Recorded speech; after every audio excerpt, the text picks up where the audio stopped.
So he would FaceTime me very upset and he would be crying. I think a lot of it was, he didn't ever really want to play sports prior to that. So his there were signs that were starting to show. I mean, besides him snapping some of his friends, it was he would have, and it was like this when he was little too, he would have complete meltdowns. Like if he didn't have his way with something like a video game, or if he couldn't, he wasn't processing. He had the inability to like be able to talk about his emotions of, you know what, I'm feeling like, I feel I'm upset because of this. No, he would just immediately, everything was reactionary for him. And it would take us like 3 days to get him off that ledge sometimes.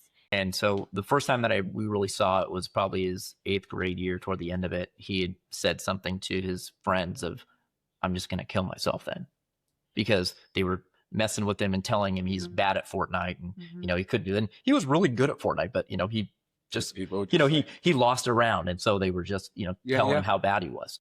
So he took that so to heart. So he actually had sent a snap to 2 of his friends on Halloween that night. And actually it was a picture of our gun.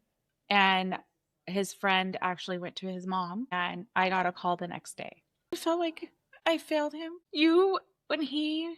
I always tell him this. We prayed for him and God gave him to us because we wanted to be parents so bad. So when you come to that moment of your son who you just cherish every little thing, every movement from the day he was born, and you wonder, why do you want to leave me? This is serious. He convinced us he would never do it. No. But we saw something different in him at that point, to where he wasn't that bright. That wasn't that bright of a light. No, it was more dark. My mom was there, so I thought at first something happened to my mom. And then as I'm parking and pulling up, they're wheeling Will out on a stretcher. And the first thing I heard was, "We got a pulse, Dad." And so like my mind is just, I don't even know what's happening right now. I didn't know anything.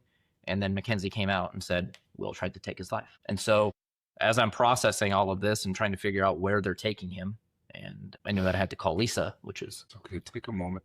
Hardest call I've ever had to make in my life. Again, nothing can prepare you for that. Yeah. You called her. Yeah. She answered the phone. And I was like, what's going on? Why is not? Because I thought the kids were arguing because I never work late. I called her. I said, "Hey, you have to get down to Children's right now. Will tried to take his life." That was the exact words, just like that.